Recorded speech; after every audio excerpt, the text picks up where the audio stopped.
ఆ అసెంబ్లీ కాన్స్టిట్యున్సీలో ముఖ్యమంత్రి మాటకు కూడా విలువ లేకుండా పోతుందా?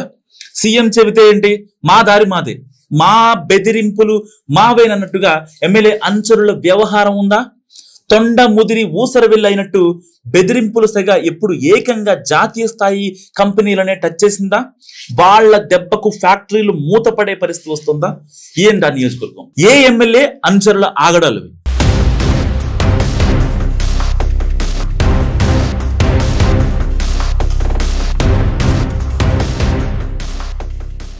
ఫ్యాక్షన్ రాజకీయాలకు పుట్టినిల్లు కడప జిల్లా జమ్మలమడుగు.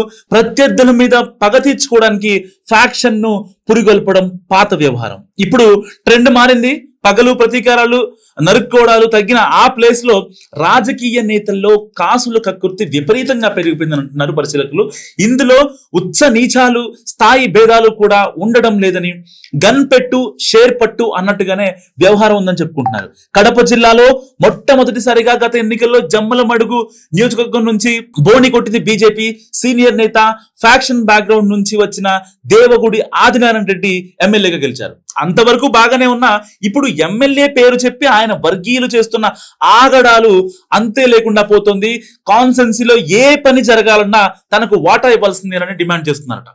అడిగినంత ఇస్తే మీరు పని చేసుకోగలుగుతారు, లేదంటే తర్వాత మీ ఇష్టమని కంపెనీల యజమానులకు డైరెక్ట్ వార్నింగ్ ఇస్తుండడంతో ఇష్టం ఉన్న వాళ్ళు సమర్పించుకుంటున్నారు, లేని వాళ్ళేమో సర్దేసుకొని వెళ్ళిపోతున్నారు. అయితే రాను రాను వీరి వ్యవహార శైలి ముదిరిపోయి జాతీయ స్థాయి వరకు మల్టీనేషనల్ కంపెనీలు కూడా బెదిరించే రేంజ్ కు వెళ్లడంతో రచ్చ అవుతుందని మాట్లాడుకుంటున్నారు కాన్స్టిట్యున్సీలో పెద్దలు. పెద్ద పెద్ద కంపెనీల్లో కాంట్రాక్ట్ పనులన్నీ తమకే ఇవ్వాలని, క్యాజువల్ లేబర్ గా తమ వాళ్ళనే పెట్టుకోవాలని కూడా బెదిరిస్తుండడం సమస్యగా మారుతుంది.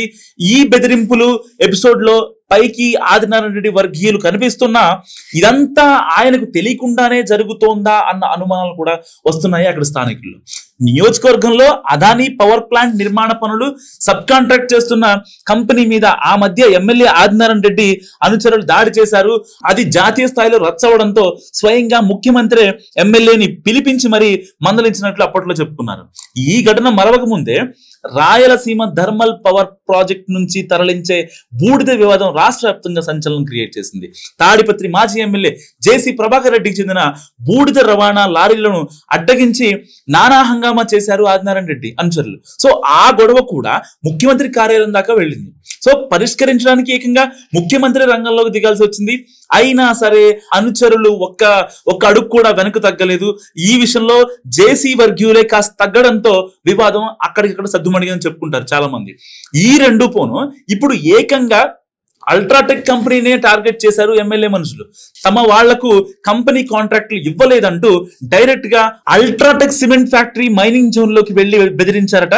సో సిమెంట్ ఫ్యాక్టరీలో జరుగుతున్న అన్ని కాంట్రాక్ట్ పనుల్ని తమ వర్గీయులకే ఇవ్వాలంటూ సున్నపురాయిని తీసుకెళ్తున్న లారీలకు ఇన్నోవాలు, మినీ బస్సులు అడ్డుగా పెట్టి దాదాగిరి చేశారు ఎమ్మెల్యే అనుచరులు. సో అది జాతీయ స్థాయి కంపెనీ కావడం, ఇంకా విషయం మళ్ళీ ముఖ్యమంత్రి దృష్టికి వెళ్లడంతో ఆయన మరోసారి సీరియస్ అయినట్టు సమాచారం. పరిశ్రమల నిర్వహణకు అడ్డుపడి ఆటంకాలు క్రియేట్ చేసే వారిపై చర్యలు తీసుకోవాలని జిల్లా అధికారులను కూడా ఆదేశించినట్టు తెలుస్తుంది. అటు అల్ట్రాటెక్ సిమెంట్ కంపెనీ ప్రతినిధులు కూడా తగ్గేదేలే అంటూ పోలీసులకు ఫిర్యాదు చేశారు. దీంతో ఎమ్మెల్యే అనుచరులు 12 మంది మీద కేసులు బుక్ అయ్యాయి. సో మ్యాటర్ ఈసారి ఆ స్థాయి రచ్చ కావడంతో కొద్దిగా దూకుడు తగ్గించి అలర్ట్ అయిన ఆది వర్గం రివర్స్ డ్రామా మొదలుపెట్టింది. వైసీపీ హయాంలో తమ కాంట్రాక్ట్ పనుల్ని రద్దు చేసి వాళ్ళ అనుచరులకు కట్టబెట్టారని, వాటినే తిరిగి అడుగుతున్నామన్నట్టుగా సమాచారం. సో ఇప్పుడు మా ప్రభుత్వం వచ్చింది కాబట్టి వైసీపీ వాళ్లకు ఇచ్చిన పనులను రద్దు చేసి మా కార్యకర్తలకు ఇవ్వాలని కూడా డిమాండ్ చేస్తున్నారట MLA Adinarayana Reddy. So cement కంపెనీలు కాంట్రాక్ట్ పనులకు టెండర్లు పిలిచి కమర్షియల్ గా చేసుకుంటే తమకు అభ్యంతరం లేదని, వైసీపీ వాళ్ళకి ఇస్తామంటే మాత్రం ఊరుకోబోమంటూ కూడా సన్నాయి నొక్కులు నొక్కుతున్నారట. ఆ సంగతి ఎలా ఉన్నా జమ్మలమడుగులో ఎమ్మెల్యే అనుచరుల ఆగడాల్ని భరించలేకపోతున్నామంటూ పరిశ్రమ యాజమాన్యాలు ముఖ్యమంత్రితో మొరబెట్టుకున్నట్టు తెలుస్తోంది. వాళ్ళ అరాచకాలు రోజు రోజుకు మితిమీరిపోతున్నాయని వాపోతున్నారట వీళ్ళంతా కలిసి. కానీ స్వయంగా ముఖ్యమంత్రి 1కి 2 సార్లు వార్నింగ్ ఇచ్చిన ఆదినారాయణ రెడ్డి మనుషులు ఆగడం లేదంటే వాళ్ళని ఏం చేయాలి? ఈ వ్యవహారాన్ని సీఎం చంద్రబాబు ఎలా పరిష్కరిస్తారో చూడాలి. సో ఈ వీడియో గురించి మీరు అనుకుంటారు కామెంట్ రూపంలో తెలియజేయండి. చూస్తూనే ఉండండి మహానగర్.